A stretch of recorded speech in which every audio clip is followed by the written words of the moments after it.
welcome to Downriver Rescue Connection. I'm your host, Patty Radikovich, and it is my privilege to bring you information on animal rescues and the animal rescue community.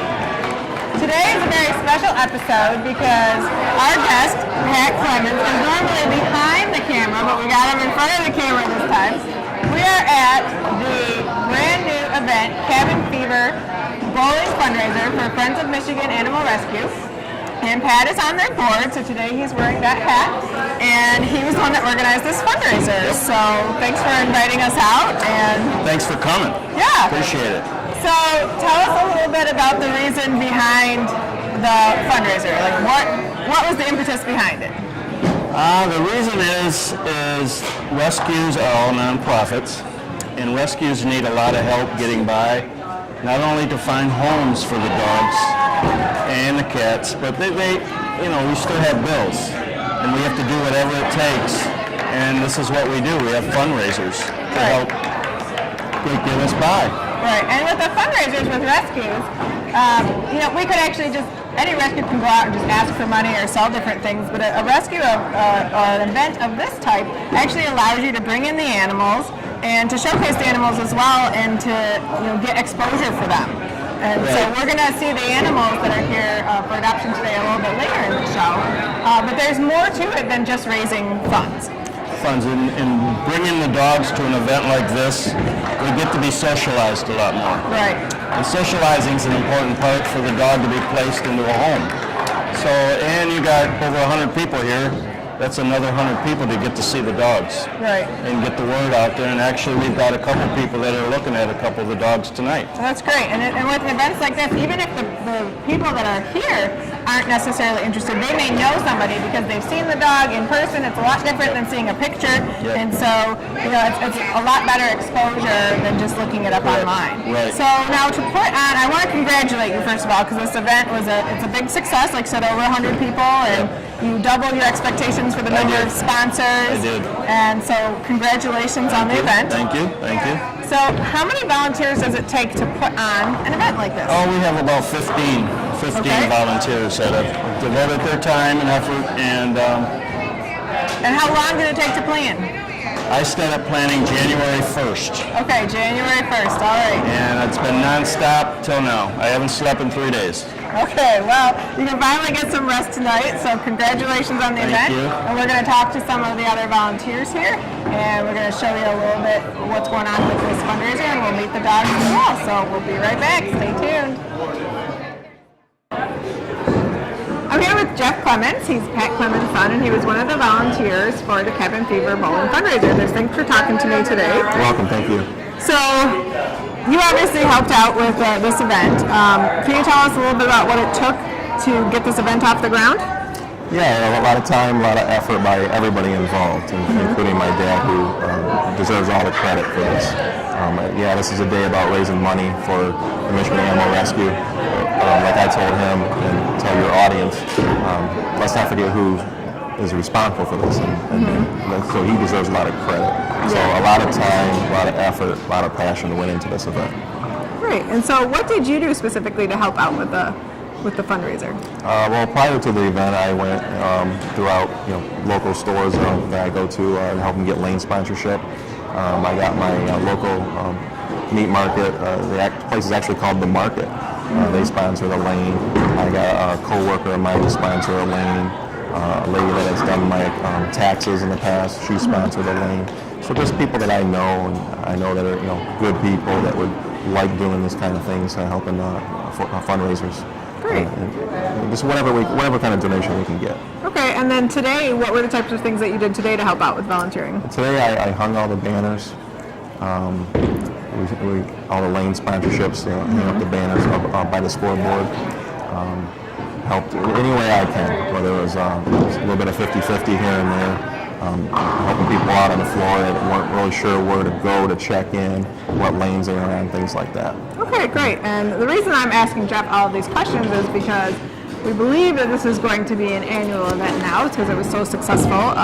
Let's hope so. And so anybody that's watching this who might be interested in volunteering, whether it's for this event for next year or looking to volunteer with another rescue at a different event, I just wanted to make sure that you understood the types of activities that are involved in volunteering.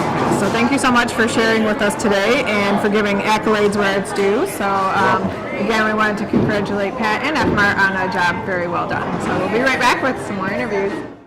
I'm here with Janice. She is one of the volunteers with FMAR and a longtime volunteer from what I understand. How long have you been with FMAR? I've been with them 7 years. I've worked different days. Right now I work Sunday mornings for them. Okay, and what do you do to volunteer with them? Actually I love the kittens. So I'm in the kitten area. So you come in and every morning everything gets completely, litter boxes are dumped and scrubbed and sanitized. All the laundry is washed. You pull everything and put all back clean. Okay. And then you do the floor. All right, and what brought you to volunteer with FMAR in the first place? I love animals. I love animals of all kinds. I really do. The kittens are special to me. I love working with the kittens. And really that's it. I was looking for something to fill my time. And it's like therapy for me. I love working. All right, and you like the people, you like the atmosphere, and that's why you keep coming back. So, all right, well, I want to thank you for volunteering. As somebody who runs a rescue, we really need volunteers, and dedicated volunteers are so important to us. So, thank you for your service and for volunteering. I'm sure they really appreciate you there. So, thanks. So, all right, well, this is Janice, and we'll be right back with some more interviews.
With Jessica Hassel, and she is one of the board members for FMAR and also the education and media coordinator. Yes. So thank you for talking to us today. Thank you for talking with us. Yeah. So you're going to talk to us about several things today, and first off is volunteers, because obviously this event wouldn't go off without all the volunteers that were here to help out. And I think Pat told us about 15 volunteers went into just this event alone. Yeah. So how many volunteers do you normally have? And I know with any rescue, trust me, I run one, so I know that you have people that come once every 6 months, and you have people that come religiously. But on average, how many volunteers would you say there were ever? I would think we have a good supply of maybe 50 to 60 really dedicated volunteers. And then, like you said, we have ones that come, they're doing community service or just come once or twice and then realize maybe it wasn't for them, or maybe they don't have that much time they can commit. So yeah, we have a pretty good base, but we'd like to have more, definitely. Okay, so what do your volunteers do? What are some activities that they can do? So it depends if they want to work with the cats or the dogs. For dogs, we have, for both cats and dogs, we have 2 shifts, an AM and a PM shift. And in both shifts, they do cleaning, feeding, and actually interacting with the dogs and the cats. The dogs we try to get at least a walk a day, out in the yard at least once, if not twice. And that depends on how many people actually come to the shifts and that. And cats, just interacting. They do, the morning shift is a little more work intensive. They actually strip down everything and bleach everything, and the afternoon is a little more laid back, but there's still actually some work to do. And then of course playing with the animals. That's the best part. So Yep. And then you obviously volunteers can work on specific events like this event. Yep. Definitely, if they want to help with off-site events, we have that option too. Like something like this, we've done wine tasting where we've needed help. We've done. We have a big Cinco de Mayo event coming up on May 3rd, I believe it is. And we need people for that, volunteers to help with that. And it's a good way for them to get out there. They love working with the animals, but to actually get out there and talk with the people that are also interested and other more animal lovers. Right. So to get to meet them and talk with them. So. Right. So now, do you accept all ages for volunteering? Yes. The older they are, the more that they can do. So we do allow kids to come in with parents. The parents need to be there at all times. You probably wouldn't expect like a 6-year-old to be able to do much more than just interact with the animals, but that's good too. We need that. We need the animals to have good interaction with people.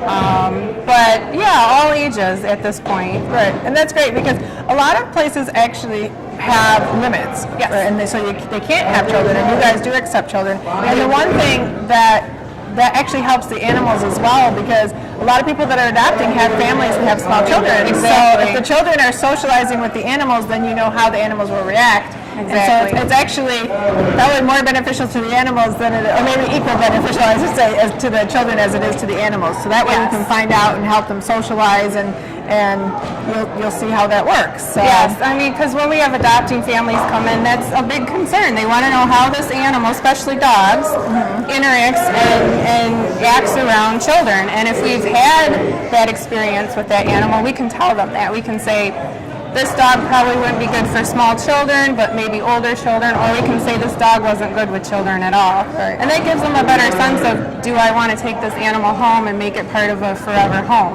Right. Okay. Now, if somebody was interested in volunteering with your organization, what do they need to do?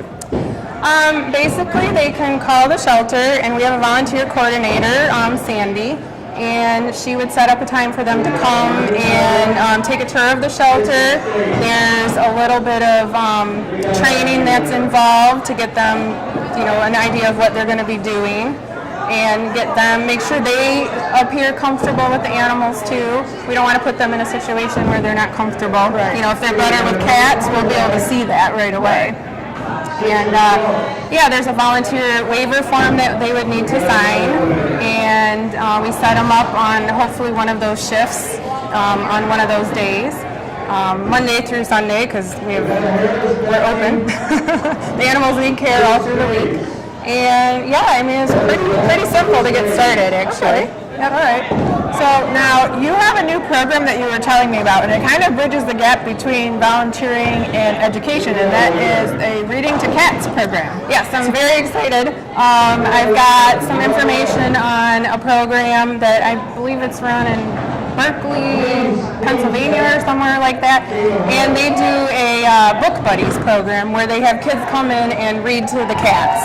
And I feel like this would be a wonderful thing to do at the shelter. Our cats are in an open floor plan, so they're roaming around. It would be ideal for kids to come in and sit down on the floor, or we can provide chairs or blankets or whatever, and read to our cats. And that will socialize the cats more, especially some cats can be a little nervous with kids, especially as they age and they get more comfortable, and this might help them, might help some of our older cats get more comfortable with kids, and we might be able to get them adopted better that way. And it actually helps with the reading skills for children. Definitely, and that was part of the other program was they were aimed at that. She sent flyers and information to schools all around, and I think that would benefit, especially some of the readers that are not as likely to want to read, getting them in with animals, because most kids love animals. Right. And to get them in there in the same room with an animal, it might really trigger them to appreciate and enjoy reading.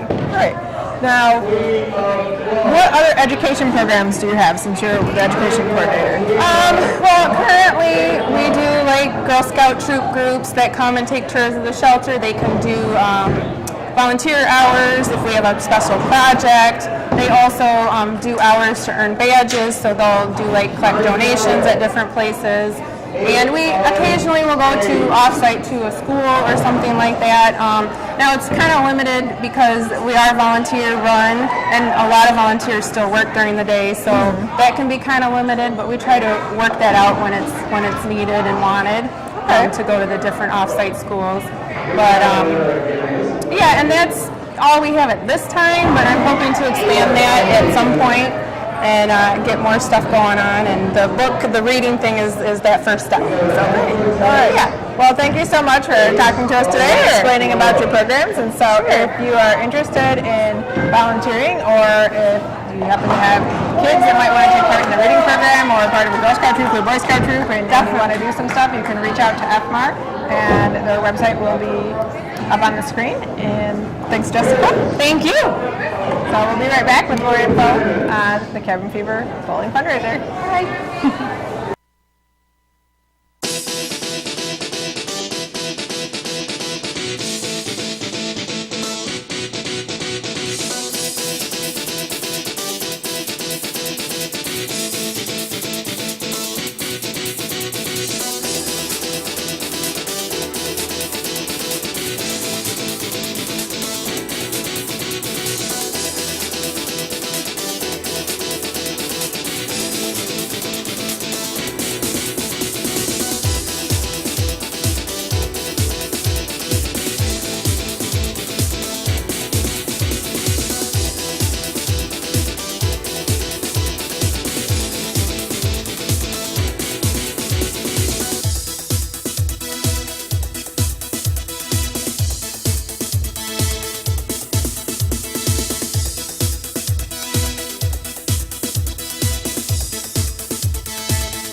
I'm here with Geraldine and Pete. You guys have met him before.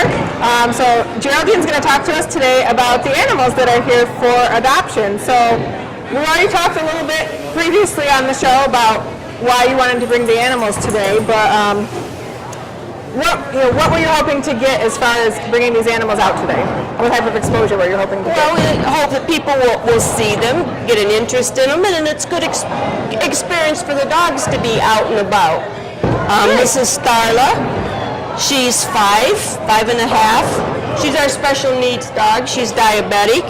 Okay. But she just takes a little insulin and an eye drop, and she's good. Special food, but she likes to walk.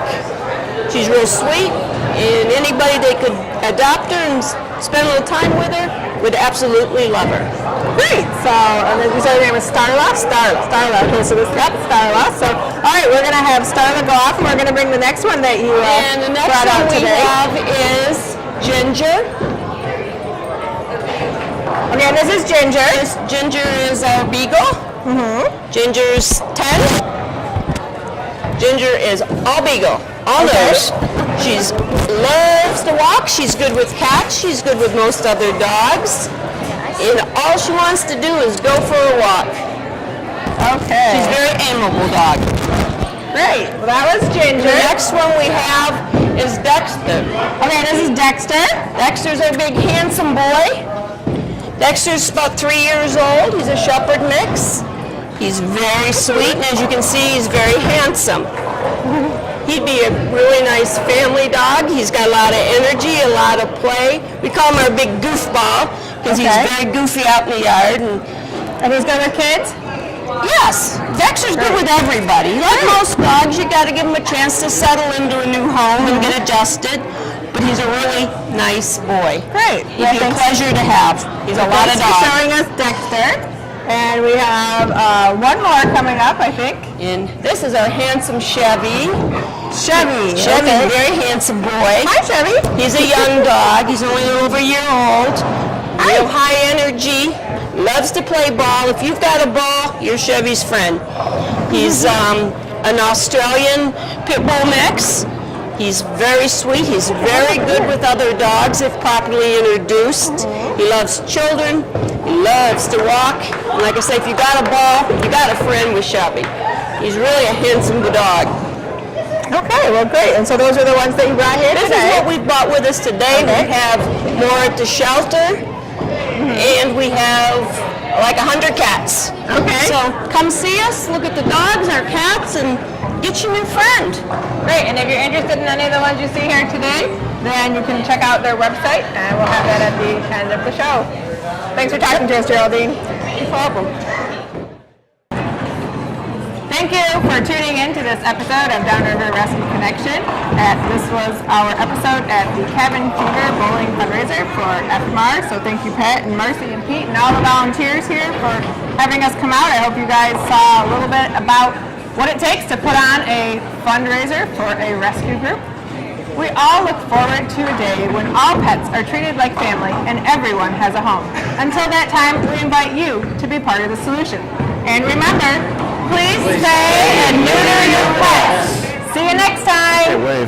Everybody wave. Bye.